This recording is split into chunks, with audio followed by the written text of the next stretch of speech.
오늘은 이제 4월 1일입니다. 4월 첫날인데 우리가 이 4월 첫날 새벽에 나와서 예배드리고 또 하나님 앞에 간구하는 여러분, 4월달 하나님의 은혜가 여러분 가운데 충만하시기를 간절히 축원합니다. 아멘. 인생은 뭐든지 해석이에요. T.S. 엘리어트가 4월은 잔인한 달이다.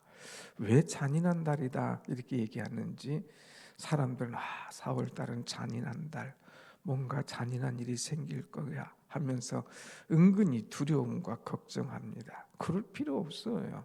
4월은 꽃피는 달입니다. 4월은 부활과 생명이 있는 달입니다. 주님의 부활과 생명의 은혜가 여러분 가운데 충만하시기를 다시 한번 축원합니다. 아멘. 어제 말씀하셨죠. 예수께서 이르시되 나는 부활이요 생명이니 나를 믿는 자는 죽어도 살겠고 살아서 믿는 자는 영원히 죽지 아니하리라 하는 부활과 생명의 말씀을 주신 예수님이 오늘은 12장에서 이제 이 하늘의 미랄에 관한 말씀을 주시면서 하나님이 귀히 여기는 사람은 어떤 존재인가 하는 것을 말씀해 주고 있습니다. 기왕이면 하나님께서 귀하게 여기시는 존재가 되어야 되지 않겠어요? 그냥 보통이 아니고 아주 귀하게 여기는 존재. 하나님이 귀하게 여기는 존재는 어떤 사람이냐 하면 오늘 여기 한번 읽어봅시다. 26절 봅니다. 26절 시작. 사람이 나를 섬기려면 나를 따르라. 나 있는 곳에 나를 섬기는 자도 거기 있으리니 사람이 나를 섬기면 내 아버지께서 그를 귀히 여기시리라 그랬어요. 내 아버지께서 그를 귀히 여기시리라. 여기 귀히 여긴다는 것은 높은 평가를 한다. 그의 가치를 알아준다고 하는 거예요. 우리 하나님은 우리를 높이 평가하길 원하셔요. 야, 너 참 귀하다. 우리의 그 가치, 귀한 일들을 알아주시길 원한다는 거죠. 여러분이 이 새벽에 기도하는 것 하나님이 알아주시는 줄로 믿습니다. 아멘. 우리가 주를 위하여서 헌신하고 기도할 때에 주님 그것을 알아주시고 귀하게 여겨주시는 그런 은혜가 우리에게 있어야 될 텐데, 우리 주님이 귀하게 여겨주시는 사람은 어떤 사람이냐, 오늘 본문에 보면 이 세 가지로 이 말씀을 볼 수가 있습니다.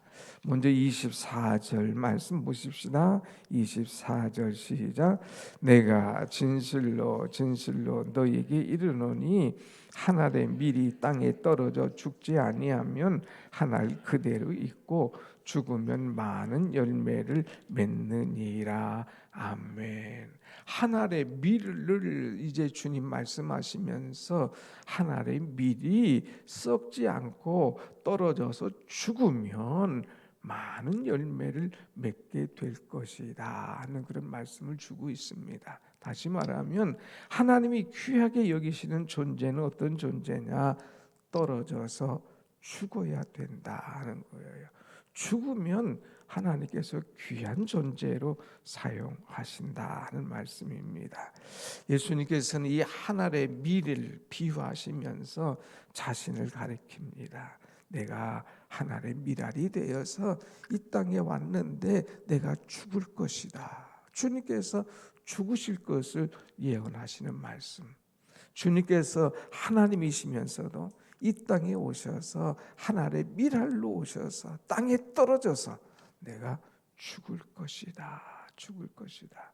그리고 내가 이 십자가에서 죽음을 통하여서 이제 많은 열매를 맺게 될 것이고, 이 죽음을 통하여서 사람들의 생명이 살아나는, 죽은 자들이 부활하는 그런 놀라운 역사가 일어나게 될 것이다 하는 말씀을 우리에게 미리 보여주고 있습니다. 사랑하는 여러분, 하늘의 미랄이 죽지 않고 그대로 있으면 그것밖에, 그 존재밖에 없어요. 그러나 땅에 떨어집니다. 그리고 죽습니다. 그러면 죽음을 통하여서 많은 열매를, 많은 것들을 얻을 수가 있다고 하는 것이죠.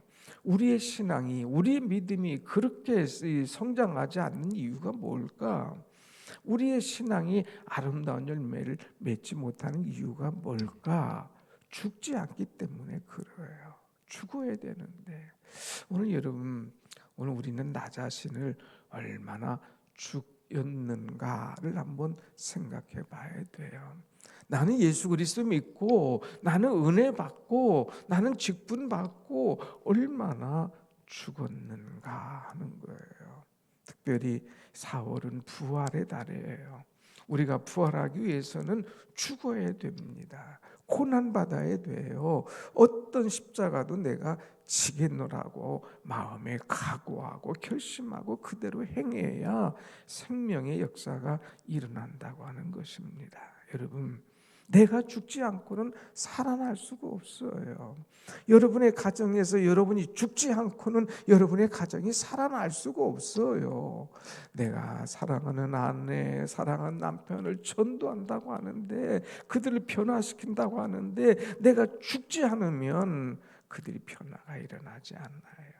옆에서 아무리 잔소리해도, 옆에서 아무리 소리 질러도 그래 나 죽었다 하고 한번 사월을 보내봅시다. 여러분, 예수님께서 죽으셔서 이제 완전히 이 세상의 모든 것을 끝내버리시는 것처럼 내가 죽어야 돼요. 가정에서도 내가 죽어야 돼요. 우리 목장에서도 내가 죽어야 돼요. 우리 교회에서도 내가 죽어야 돼요. 직장에 나가서 아주 미운 사람이 있습니까? 그 사람 때문에 내가 죽어야 돼요. 그런데 분명히 희한한 것은 죽으면 죽으리라 하는 마음을 가졌는데 죽지 않아요. 죽으면 살리라. 그래서 안희숙 씨가 썼잖아요. 책 1권은 죽으면 죽으리라, 2권은 죽으면 살리라, 3권은 죽어요. 그런데 안 죽어요.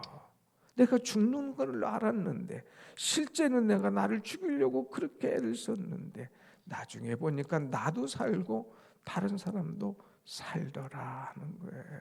여러분, 여러분의 자아를, 여러분의 헛된 것들을 자꾸 죽이는 그런 은혜가, 자꾸 죽는 그런 그 하나님의 이 말씀대로 사는 그런 놀라운 이 결단이 오늘 여러분 속에 일어나기를 간절히 원합니다. 아멘. 죽어야 돼요. 죽어야 성장이 일어납니다. 죽어야 열매를 맺습니다. 죽어야 꽃을 피는 거예요. 하나님께서 예수님을 하나의 미랄로 이 땅에 보내셨어요. 오늘 우리를 하나의 미랄로 이 교회에 보내주셨어요. 내가 죽어야 사는 거예요. 그래서 우리는 나를 철저히 죽일 수 있는 사람, 떨어지고 그 다음에 죽고, 이것이 얼마나 중요한가. 예수님의 희생의 가치, 예수님의 희생의 놀라운 것들, 죽으셨기 때문에 이런 일이 일어나죠. 예수님이 죽으시지 않았다면 아무런 변화가 없어요. 뭐 어떤 사람은 예수님을 4대 성인 중에 하나라, 다른 사람은 죽지 않았어요. 아니 죽어도 부활이 없었어요. 예수님은 인류를 위하여서, 나를 위하여서 죽으셨다는 것, 이것이 얼마나 귀한지요. 그 다음에 두 번째는 오늘 이제 25절 말씀 한번 같이 봅시다. 25절 시작. 자기의 생명을 사랑하는 자는 잃어버릴 것이요, 이 세상에서 자기의 생명을 미워하는 자는 영생하도록 보존하리라. 아멘.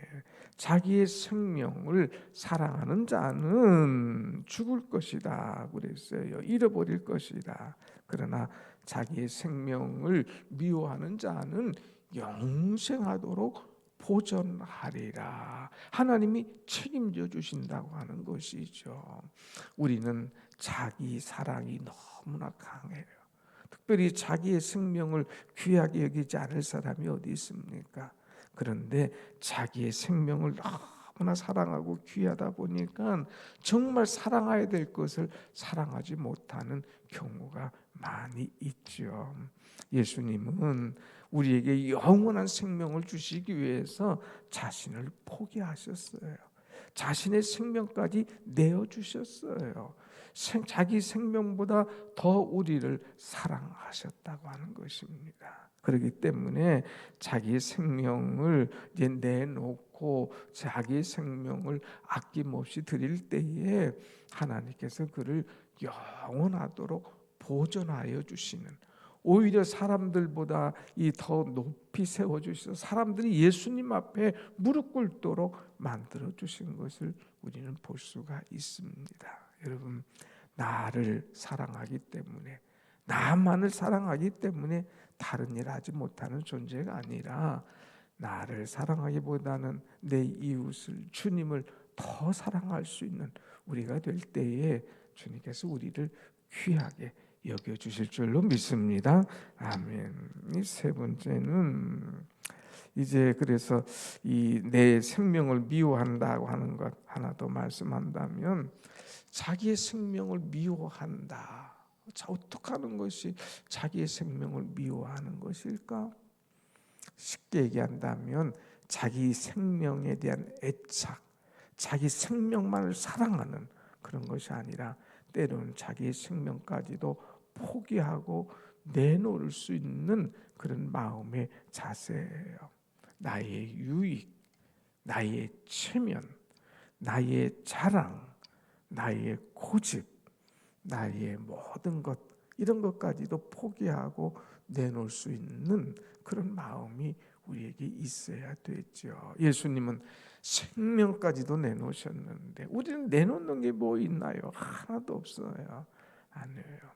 우리가 새벽에 이 시간을 내놓듯이, 예수님 자신을 포기하고 내놓듯이, 우리는 때로는 이제 주님을 위하여서 우쭐대고 싶어하는 나의 자랑, 나의 명예, 나의 사랑하는 것들, 심지어는 나의 물질, 나의 시간, 이런 것까지도 아낌없이 포기하고 내려놓을 수 있는 그런 자가 될 때에 주님께서 특별히 우리를 사랑하고 귀하게 여기신다 하는 것을 우리는 기억해야 되죠.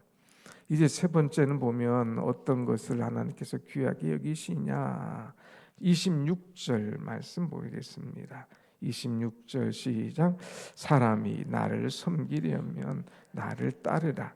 나 있는 곳에 나를 섬기는 자도 거기 있으리니 사람이 나를 섬기면 내 아버지께서 그를 귀히 여기시리라. 아멘. 아멘.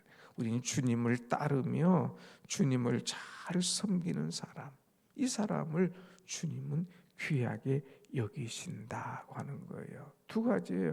주님을 따라가, 그냥 따라가는 게 아니라 섬기면서 따라갈 수 있는 그런 사람. 오늘 우리가 요한복음 12장 앞에서 보면 이제 마리아가 주님을 섬기는 사건이 나옵니다. 어제 주님께서 나사로를 살려주셨잖아요. 그럴 때에 마르다 마리아가 얼마나 기뻤겠어요. 자기 오라비를 우리 주님이 살리셨으니 너무너무 감사한 거예요. 그래서 예수님께서 베다니 마을에 오실 때에 예수님을 초청합니다. 그리고 예수를 위하여서 마르다는 얼른 부엌에 가서 막 음식을 준비하며 잔치할 제비를 하는 거죠. 그때 마리아는 예수님을 위하여서 옥합, 이제 나드 한 병 들려진 것을 깨버립니다. 그리고 예수님의 발 앞에 쏟습니다. 그리고 자기의 머리털로 예수님의 발을 닦습니다. 향유가, 그 냄새가 온 가정에, 온 마을에 진동하는 거죠. 진동. 그럴 때에 가룟 유다 얘기하죠. 너 쓸데없는 것 왜 이것을 허비하느냐. 이게 얼마나 비싼데, 야 이거 보통 향유가 아닌데 왜 이것을 허비하느냐고 묻습니다. 그럴 때 주님은 오히려 허비한 여인을 얘기하지 않고 이 사랑, 이 섬김, 이것을 네 복음이 전파되는 곳마다 이제 전파되도록 해라. 그래서 이 여인이 한 일을 모든 사람들이 기억하도록 해라 하는 말씀을 주고 있어요. 무슨 말씀이에요? 주님은 이 여인의 헌신을 기뻐 받으셨다고 하는 것입니다. 주님은 이 여인의 섬김을 아주 귀하게 여기셨다고 하는 거죠. 여러분, 우리는 얼마나 섬김의 삶을 살고 있습니까? 정말 우리는 얼마나 섬기고 있어요? 말로만 섬깁니까? 아니에요. 섬김의 자세가 있어야 돼요. 철저히 우리가 주님을 섬기듯이 나보다 이웃을 섬기고 가족을 섬기고 우리 교우들을 섬기고 어떻게든지 섬기려고 애를 써보세요. 섬기려고 마음을 쏟아보세요. 그러면 섬길 일이 보인다니까요. 그 섬길 일이 생긴다니까요. 그 섬김을 통하여서 참 기쁨을 얻을 수가 있다군요. 오늘 우리는 섬겨봅시다. 내가 섬겨야 될 사람이 누군가, 내가 섬겨야 될 일이 어떤 건가.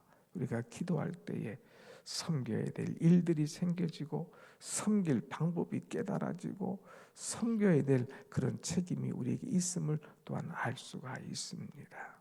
여러분, 너무 편하게만 신앙생활 하려고 하지 말고 죽어야 돼요. 자기를 포기해야 돼요. 섬겨야 돼요. 그래야 그것이 하나님의 미랄이 죽게 되는 것이고 그것을 통하여 많은 열매를 맺게 될 줄로 믿습니다.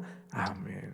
특별히 우리는 이제 하나님의 밀 떨어져 죽는 미랄이 되기 위해서는 기도로 죽는 미랄, 기도로 섬기는 사람이 되어야 돼요. 섬김 중에 하나가 또 기도잖아요. 여러분이 누구를 위해서 중보한다. 이거 썩는 미랄일처럼 기도하는 미랄, 기도하는 섬김 이것이 돼야 돼요. 또 복음을 전파하는 전도 이것도 엄청난 섬김입니다.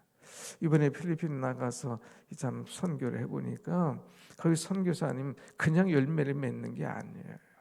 현지인들, 자기 필리핀에 있는 우리 이 한국 가족들 또 학생들을 섬길 뿐만 아니라 나가서 그 부족들, 그 어려운 지역에 다니면서 그들을 다 섬기는 거예요. 그 섬김을 통하여서 그들이 오거든요. 그들이 올 때 그들에게 하나님의 말씀을 전해주는 거죠. 그냥 옵니까? 섬겨야 오는 거예요. 거기서 감동이 돼야 오는 거예요. 그 말씀을 듣고 그리고 따라가는 거죠. 그래서 우리가 전도를 위해서는 섬겨야 돼요. 그래서 관계 전도라고 하잖아요. 내가 누구를 전도할 사람이 있다. 그러면은 관계 자꾸 섬겨야 돼요. 어떻게든지 그가 필요한 것, 가려운 것을 알고 긁어주고 이제 갖다주고 섬겨주고 목마른 자에게 물을 주면서 그들의 마음에 감동을 주어야 내 말을 듣지요. 그 다음에 주 앞으로 나오는 은혜의 역사가 있지. 가만히 있고 교회 갑시다. 그러면 따라올 사람이 얼마나 있냐 이거예요. 자꾸 섬겨야 돼요. 그래서 이제 우리는 이 사랑으로 복음을 전하고 섬기는 사람. 또 이 섬김의 방법 중에 하나가 봉사하는 거죠. 봉사하는 거. 내가 주님을 위하여서 얼마나 봉사하고 있나. 내가 교회를 위하여서 얼마나 봉사하고 있나. 한번 보세요. 봉사하자고 하면 다 핑계대요. 나는 나이가 많아서 못하고 나는 배운 것이 없어서 못하고 나는 아는 것이 없어서 못하고 자꾸 못하고 근데 주님께는 맨날 달라고 섬긴 건 없어요. 하는 거는 없어요. 그런데 우리는 욕심만 많은 존재라고 하는 것 이것을 우리는 깨닫고 여러분 기도로 섬깁시다. 사랑으로 섬깁시다. 또 봉사로 섬깁시다. 복음을 전파하는 자로 섬겨서 정말 내가 죽고 많은 열매를 얻을 수 있는 여러분과 제가 되기를 간절히 원합니다. 아멘. 기도하십시다.